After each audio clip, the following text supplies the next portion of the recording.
I never meant to save her. That truth still sits heavy in my chest years later, like a stone that refuses to sink or float. I was a man passing through the mountains, nothing more. No hero, no savior, just someone trying to disappear. The Apache lands don't welcome wanderers. The mountains rise sharp and silent, like they're watching you decide whether you deserve to be there. That day, the wind cut cold despite the sun, and my horse had already gone lame. I was on foot, bleeding from a fall and running out of water. Then I heard her. It wasn't a cry for help. It was worse than that. A sound so weak it barely qualified as living. I followed it down into a narrow ravine where the rocks closed in tight, like the earth had folded its arms. That's where I saw her, an Apache girl, no older than 17, lying half-buried in dust and dried blood. Her clothes were torn, her skin burned hot with fever. An arrow wound festered in her side, black around the edges. She should have been dead. I knelt beside her, already knowing the smart thing was to leave. Apache tribes didn't look kindly on strangers, especially armed ones. Helping her could get me killed. Leaving her would haunt me, but at least I'd live. Her eyes fluttered open, dark, sharp, afraid. She reached out with trembling fingers and grabbed my sleeve, like she was drowning, and I was the last piece of the world still above water. Something in me broke. I worked through the night, cleaned the wound with what little water I had, burned cloth to cauterize it. She screamed once, a sound so raw it echoed off the canyon walls, then passed out cold. I fed her drops of water, prayed the fever would break, and waited for dawn. When the sun rose, she was still breathing. That should have been the end of it. I could have left then. I told myself I would. But when I stood up, she grabbed my wrist again, stronger this time.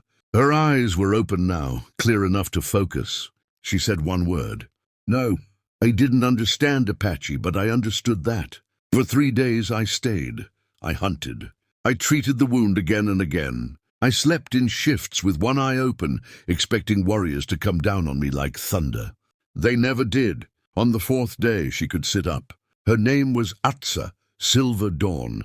She told me in broken English she'd learned from traders before they were driven away.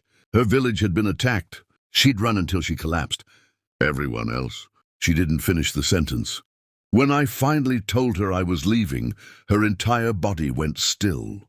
You can't, she said. I can, I answered, and I must. She shook her head. You pulled me back. From death, you belong to my life now. I laughed, sharp and uneasy. That's not how the world works. Her eyes hardened. It is for us. That night, Apache warriors came.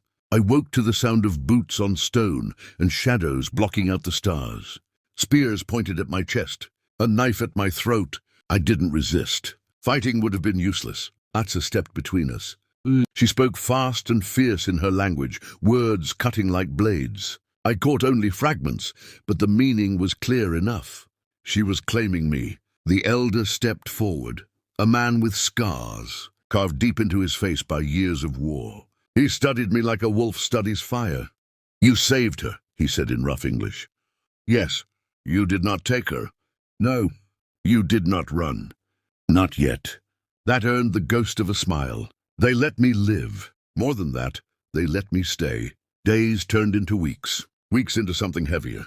I learned their ways, their stories, their grief. Atsa stayed close always, too close. Wherever I went, she followed. Wherever I slept, she placed her bedroll nearby. One night I asked her why. You were ready to die once, she said quietly. So was I, but you chose me over yourself. That doesn't make me yours. She looked at me like I was a child. In my world, it does. I should have left then. Every instinct screamed at me to run while I still could. But the truth is, I didn't want to anymore. When the soldiers came months later, everything burned. They demanded surrender. The Apache answered with arrows. Smoke swallowed the valley. Screams filled the air. I fought beside them, not as a guest, but as one of their own. When it was over, the land was soaked in blood. I was wounded badly. As I faded in and out, I felt hands on me. Atsa's voice, shaking but strong. No, she whispered. You don't get to leave me now. When I woke days later, I realized the truth. I had pulled her back from death, and in doing so, I had crossed a line I could never uncross. I tried to leave once more, She stopped me at the edge of the camp, her face calm, eyes unyielding.